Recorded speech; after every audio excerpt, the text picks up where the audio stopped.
Sebelum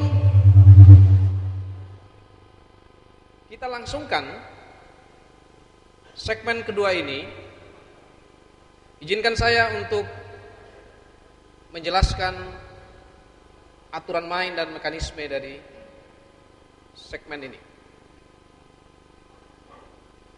Pada segmen ini, kami telah menyiapkan box undian yang di dalamnya ada 4 bola undian yang masing-masing kami telah memberinya kode A, kode B, kode C, dan kode D.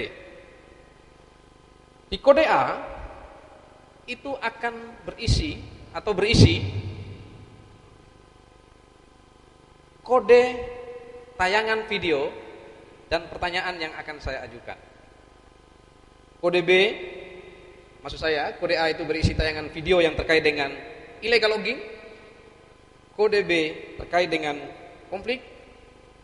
Kode C tentang kemiskinan, dan kode D tentang pendidikan. Saya akan mempersilakan secara berurutan nanti masing-masing pasangan calon atau satu orang mewakilinya, boleh dua-duanya juga boleh, terserah kesepakatan di antara pasangan calon, untuk mengambil satu saja dari bola undian ini.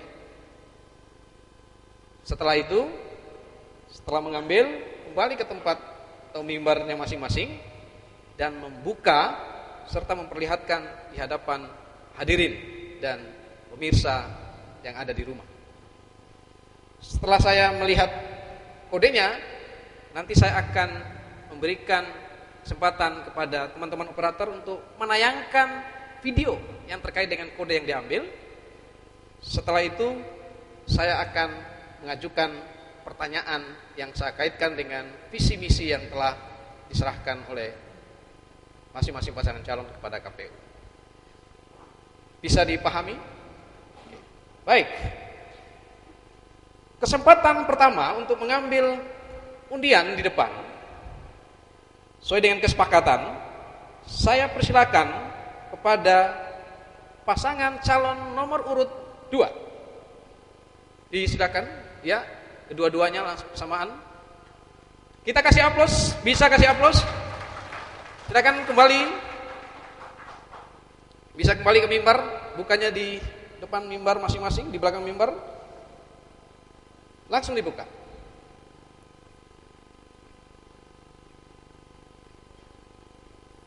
Mic-nya bisa dinyalakan.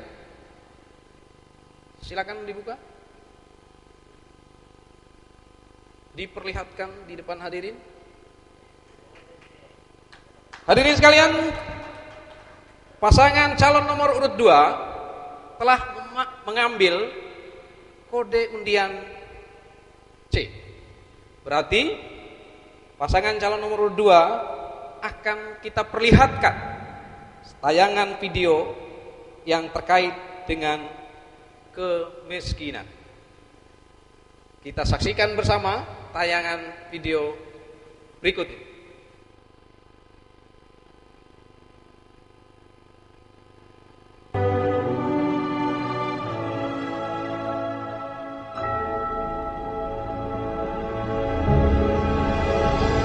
Kemiskinan muncul karena tingkat ekonomi masyarakat yang lemah. Kemiskinan selalu menjadi fokus dalam pembangunan. Berbagai upaya dilakukan selama ini untuk menekan angka kemiskinan.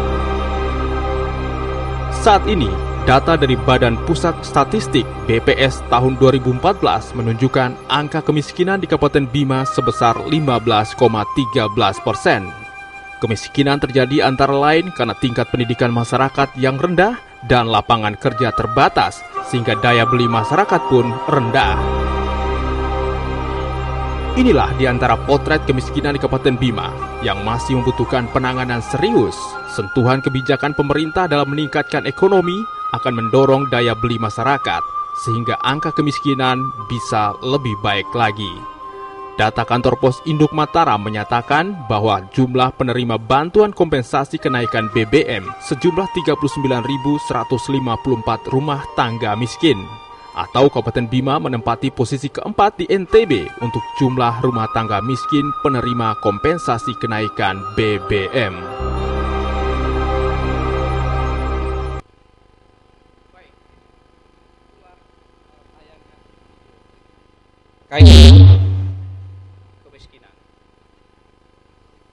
Saya harap mic-nya bisa di-on-kan lebih dulu sambil mendengarkan pertanyaan saya. Oke.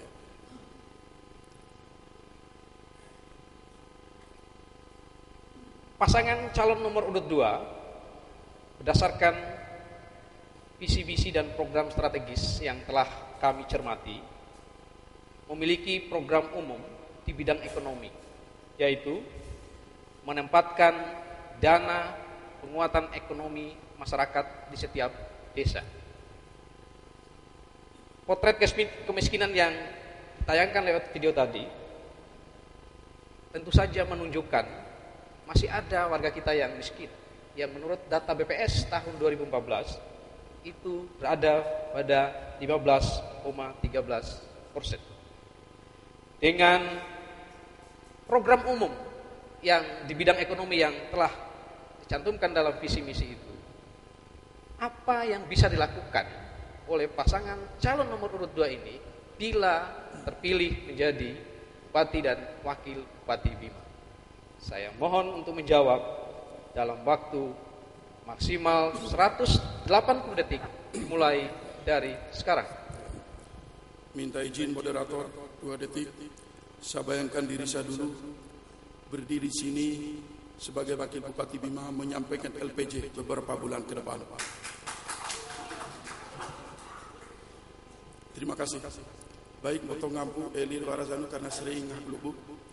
Jadi tentunya sesuai dengan visi misi yang telah kami paparkan tadi, ada beberapa yang kami bisa lakukan nanti ketika ridho Allah Subhanahu wa taala. Kami berdua menjadi pemimpin Bima, bukan jadi penguasa. Namun kita pahami dulu masalah kemiskinan itu ditinjau dari berbagai aspek. Jadi dalam hal ini sebenarnya kemiskinan itu bisa saja secara kultural, bukan saja karena faktor ekonomi. Bisa juga karena faktor pendidikan dan lain sebagainya. Namun demikian ada 4 strategi penanggulangan kemiskinan yang sebenarnya bisa kita kedepankan menjadi program prioritas pemerintah ke depan apabila kami berdua terpilih.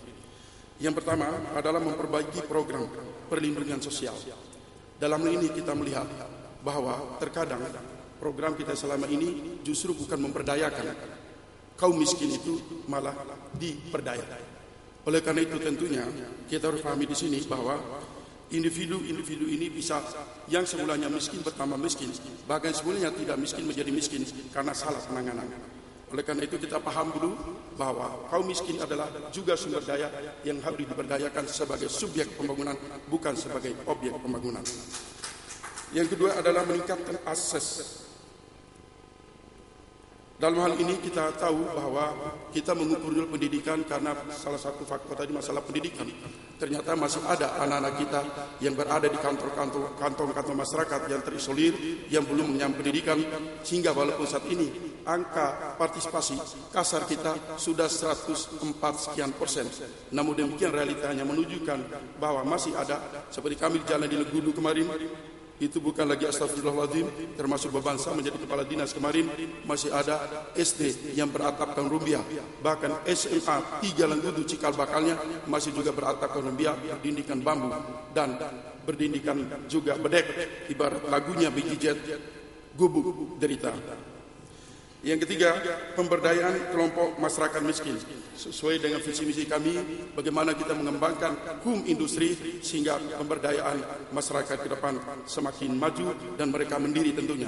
Karena apa? Kenyataannya sekarang kadang-kadang raskin, kadang-kadang bantuan tunai itu bukan memberdayakan mereka, malah membuat masyarakat manja. Sangat berharapkan selalu seharusnya falsafahnya bagaimana tangan kita di atas tapi bukan kita tangan di bawah. Pola hidup budaya seperti harus kita rubah untuk kedepannya.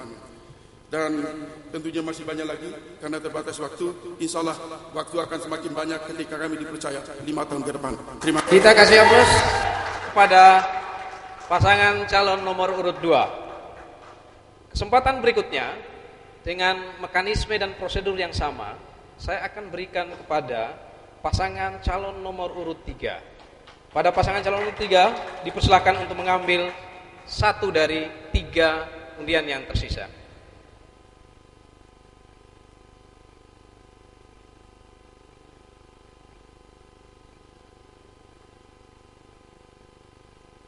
Silakan dibuka sambil di-on-kan mic-nya. kita kasih aplaus. Ternyata pasangan calon nomor urut 3 mengambil kode video atau tayangan D. Karena mengambil undian dengan kode D, maka sebentar lagi kita akan menayangkan video yang terkait dengan pendidikan. Kita saksikan sama-sama video berikut ini.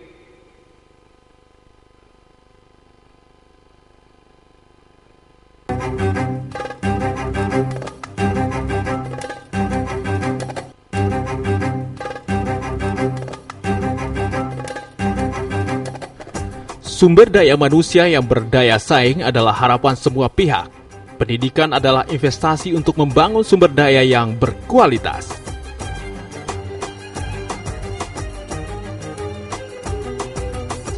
Kualitas pendidikan dipengaruhi oleh beberapa faktor, antara lain ketersediaan sarana dan prasarana pendidikan, seperti kelayakan ruang belajar mengajar, perpustakaan, laboratorium, baik multimedia, bahasa, komputer, ilmu pengetahuan alam, sains, dan sarana penunjang lainnya.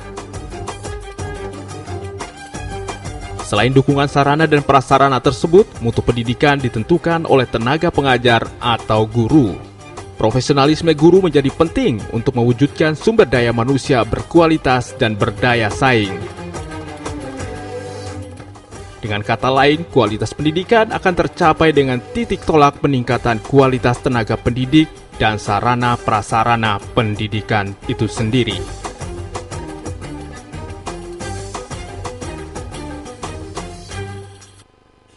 Ya, baik.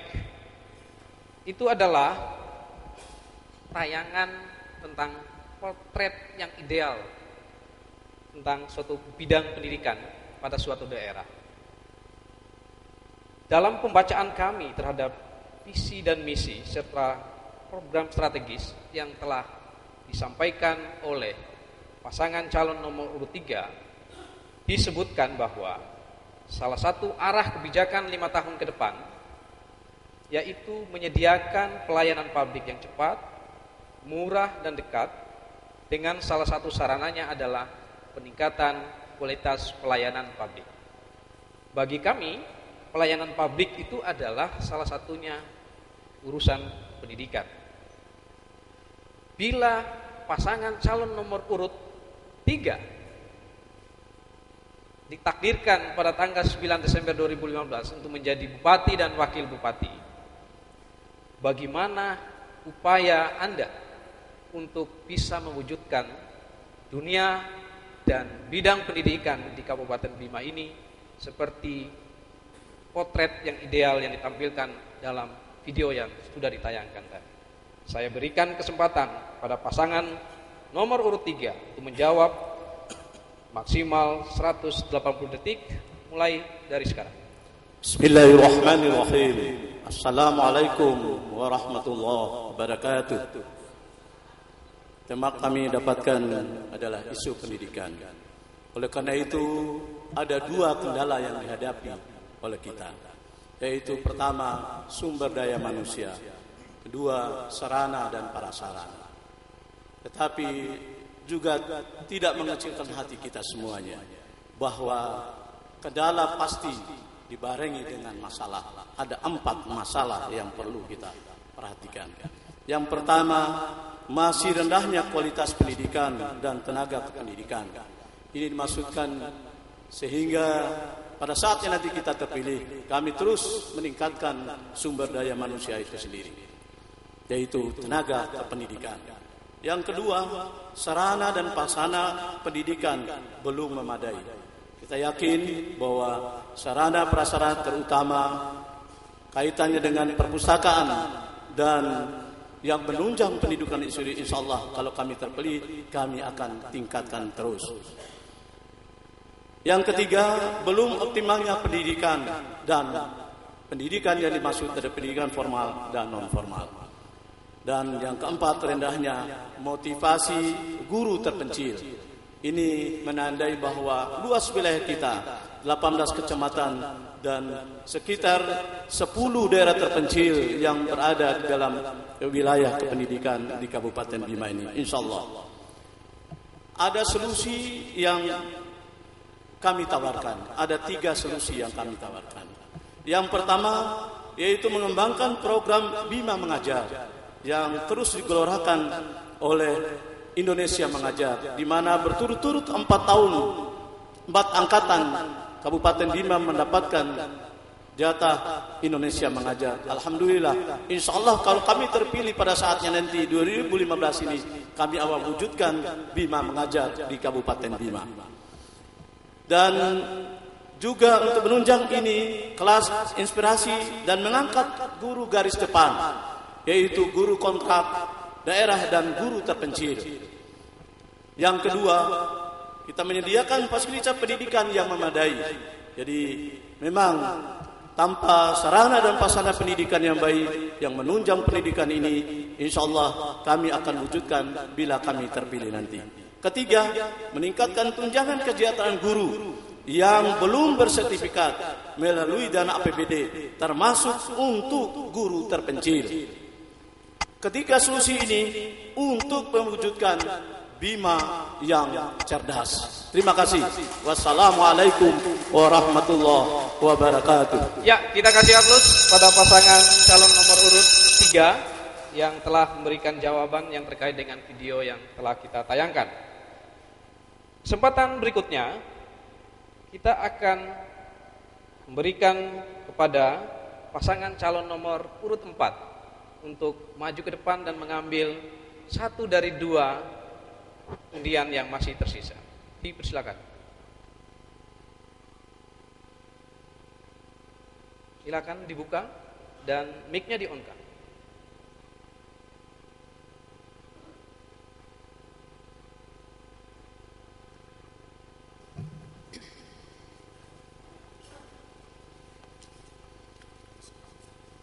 B.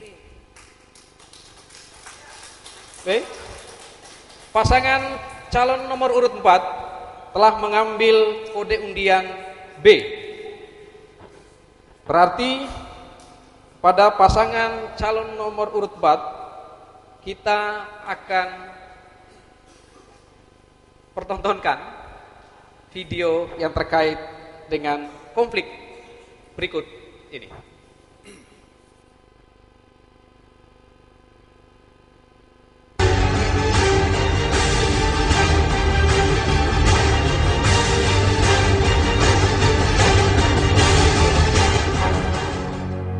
Eskalasi konflik di Kabupaten Bima tergolong cukup tinggi. Konflik horizontal yang terjadi selama ini telah melekatkan Bima sebagai daerah tidak aman atau zona merah. Konflik sendiri menimbulkan dampak yang sangat luas bagi masyarakat umum, mulai dari jatuhnya korban jiwa baik luka maupun tewas, harta benda, dan lainnya akibat luapan emosi yang tidak terkendali semata. Kerap kali ketika konflik terjadi, warga tidak hanya menggunakan senjata tajam seperti parang, panah, dan tombak, bahkan menggunakan senjata api rakitan dan organik. Akibat konflik ini juga melumpuhkan aktivitas ekonomi masyarakat, terlebih lokasi terjadinya bentrokan seperti ladang dan persawahan. Aktivitas pendidikan pun jadi sasaran hingga timbul trauma mendalam pada anak-anak dan warga. Melekatnya Bima dengan stigma daerah tidak nyaman tentu berdampak besar bagi daerah Kabupaten Bima, karena keamanan menjadi kebutuhan penting dan mendasar tidak hanya bagi iklim investasi, namun juga bagi kehidupan sosial.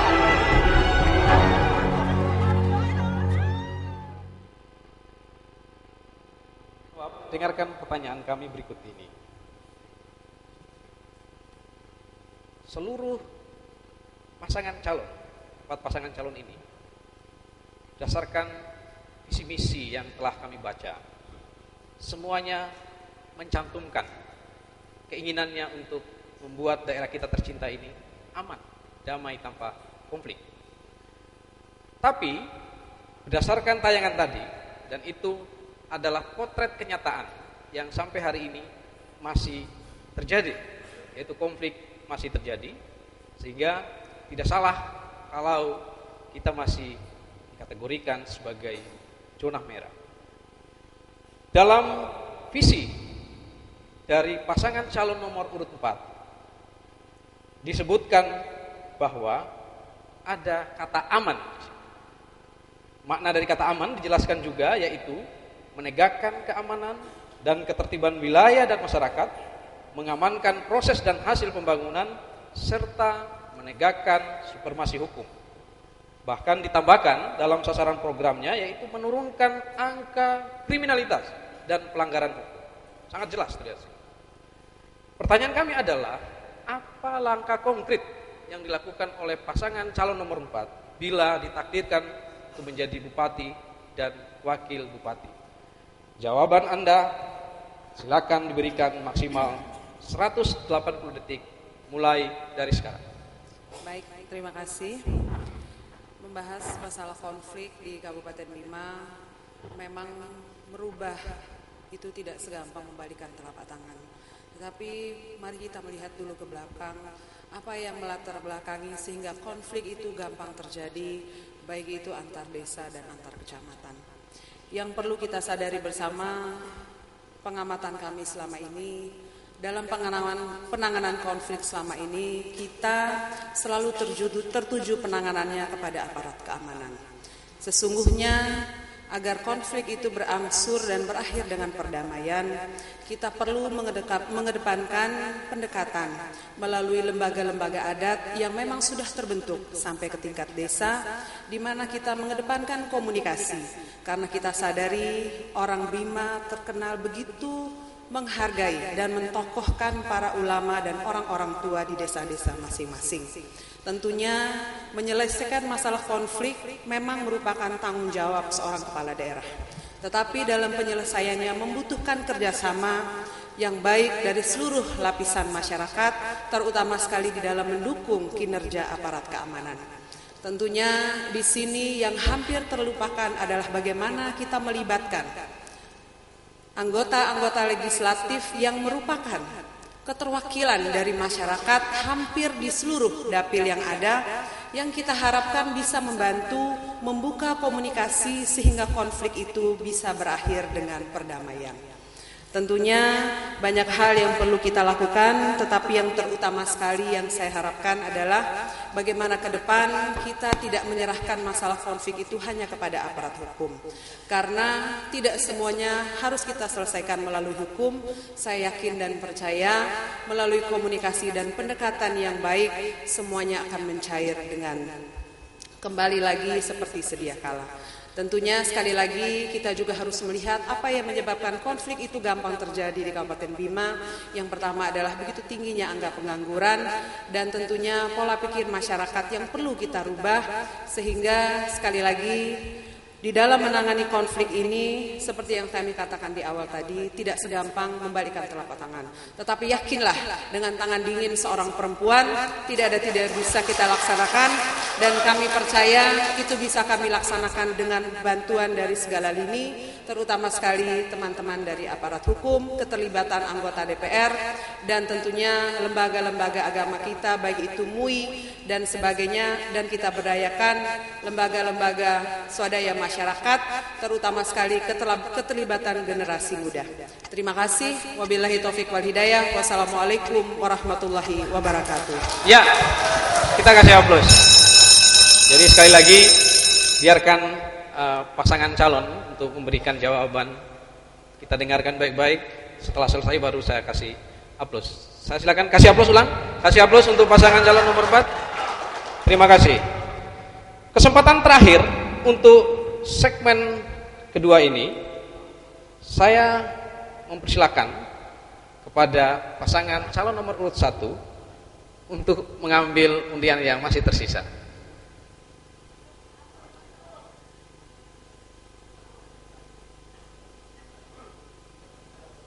Bisa kembali ke podium untuk membuka sambil di-on-kan mic-nya.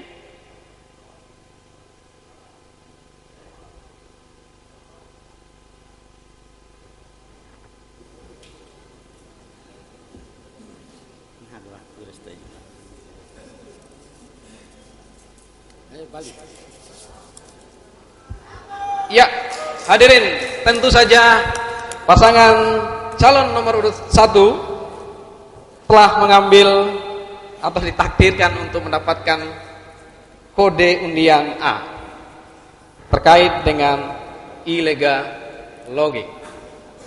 Sebelum saya mengajukan pertanyaan yang terkait dengan illegal logging kepada pasangan calon nomor urut 1, kita saksikan video berikut ini.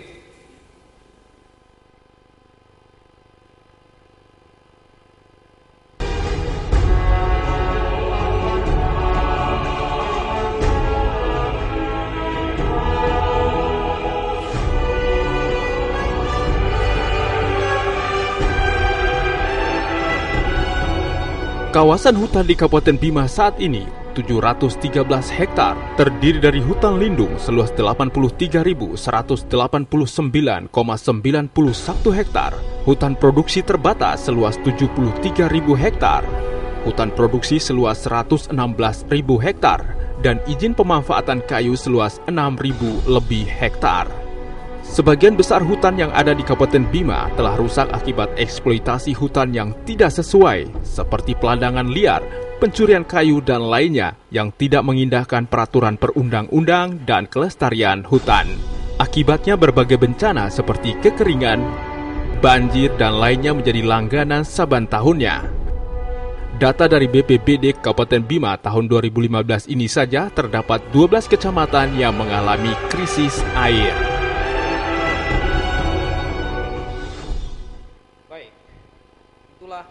Potret yang terkait dengan illegal logging yang terjadi di Kabupaten Bima.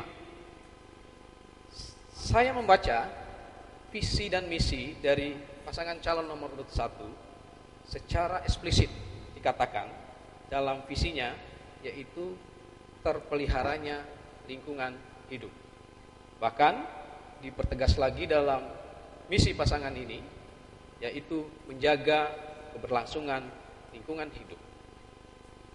Dengan melihat kenyataan illegal logging yang masih terjadi di kabupaten ini, bagaimana cara pasangan calon nomor urut 1 untuk mengimplementasikan visi yang sudah eksplisit terkait dengan berpeliharanya lingkungan dan menjaga kelangsungan lingkungan hidup.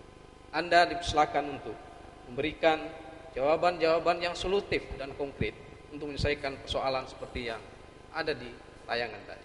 Saya berikan kesempatan pasangan calon nomor urut 1 untuk menjawabnya maksimal 180 detik mulai dari sekarang. Baik, terima kasih. Assalamualaikum warahmatullahi wabarakatuh. Yang menyangkut illegal logging adalah sebuah keprihatinan yang luar biasa di Kabupaten Bima saat ini, di mana perangkat-perangkat hukum sudah tidak berfungsi lagi. Rakyat yang ada di Kabupaten Bima saat ini sudah sulit sekali untuk dicegah untuk naik di hutan. Oleh karena demikian, bahwa ketika Allah menitipkan kepada kami sesuai dengan visi dan misi yang ada di dalam yang telah kami sampaikan, bahwa untuk mengatasi terjadinya illegal logging tidak hanya melarang rakyat ini untuk tidak naik ke gunung, tetapi sebagai seorang bupati harus menciptakan sebuah regulasi yang baik kepada rakyat agar masyarakat itu tidak naik ke gunung. Kita sadar lahan yang masih tidur yang ada di darat masih begitu terbentang luas. Seharusnya kita sebagai bupati menciptakan keadaan yang ada di darat ini seperti di sawah dan di kebun, bagaimana masyarakat yang ada ini bisa bekerja dengan nyaman, aman dan tentram di bawah. Konsep yang kami tawarkan di situ adalah bagaimana menciptakan air di tengah-tengah masyarakat. Sebab kenapa? Begitu lahan ini yang tadinya tidur, kemudian kita beri air sehingga pola dan pikiran rakyat tidak akan naik lagi ke gunung, tetapi konsentrasinya mereka akan bekerja di sawah. Sehingga harapan akhirnya nanti 5 tahun ke depan Kabupaten Bima ini, gunung itu kalau kita terus melakukan reboisasi, insya Allah 5 tahun ke depan kita tidak akan menemukan lagi orang yang melakukan illegal logging. Tetapi yang kita temukan adalah orang yang pergi menanam pohon dan orang yang pergi mencari air madu. Dan saya persilakan Pak Wakil untuk menambah. Terima kasih. Assalamualaikum warahmatullahi wabarakatuh. Bapak moderator, illegal logging di Kabupaten Bima ini bukan persoalan baru, persoalan sudah lama. Oleh sebab itu butuh pemimpin yang mampu untuk mengatasi illegal logging ini. Salah satu alternatif yang ingin kami tawarkan, coba masyarakat yang tinggal di sekitar hutan itu diperdayakan. Waktu Anda telah habis. Kita kasih aplaus untuk 4 pasangan calon. Hadirin pemirsa dan pendengar sekalian, itulah tadi barusan kita sama-sama menyaksikan dan mendengar 4 pasangan calon memberikan argumentasi-argumentasi yang terkait dengan 4 persoalan yang ada di Kabupaten Bima. Kita akan segera memasuki segmen yang sangat seru dari debat terbuka ini, yaitu segmen tanya jawab antar pasangan calon. Sebelum kita memasuki segmen ketiga, kita jeda sejenak dan mengikuti pesan-pesan berikut ini.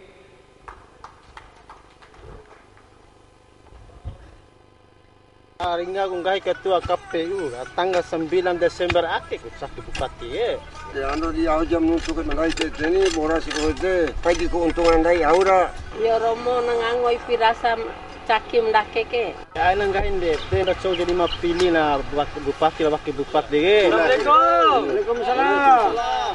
Di awal nasi nuntur cerita akan wau tadama dan untuk masalah pilkada gini dua nake ga anda waram nuntur le caki ya aku nuntum diketahui kampung poro dana rasan dari takken di luar tahu ya unes menurun dari dohom ya kebetulan dari doho 2 ya petugas PPS desa pergantian pemimpin dari ampun tahu rata roa ederu lewat pemilu edeku perlu kaina ndai seminan kita amara ina ndai perlu menentukan bupati wakil bupati 5 tahun ke depan deh.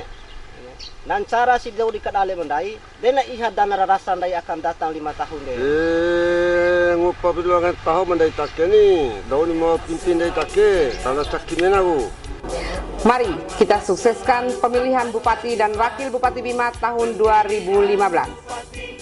Aina Meta, Talau Mena KTP, tanggal 9 Desember 2015. Pacaki Meta sesuai pilihan Daita.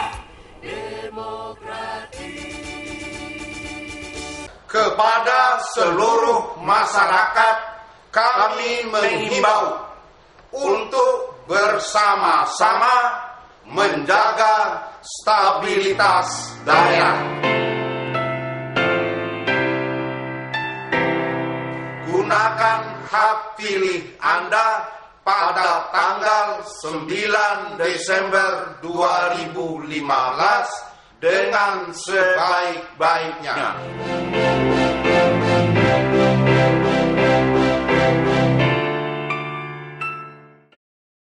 Cupiru kenari Arye, picu piru kenari Arye. Dirawas pun elim deh. Picu piru kenari Arye. Coba Cakim. Ya Cakim ake lah. Maalalon si ake. Cakim aja deh. Cakim ake aja ya. Oke? Nah, marapiti kek. Nasa ari cingaro ani Patio kasama kudana no rasa Baka orang mau Maitadang darah dulu Domala kodana bojo Jayalah selalu jayalah. Pilihan boleh beda, tetapi tujuan tetap sama, yaitu memilih pemimpin Doula Kodana Bojo untuk Bima 5 tahun yang akan datang. Kita tunjukkan kepada seluruh dunia bahwa Bima adalah Bima yang damai, aman dan bermartabat. Aman, damai.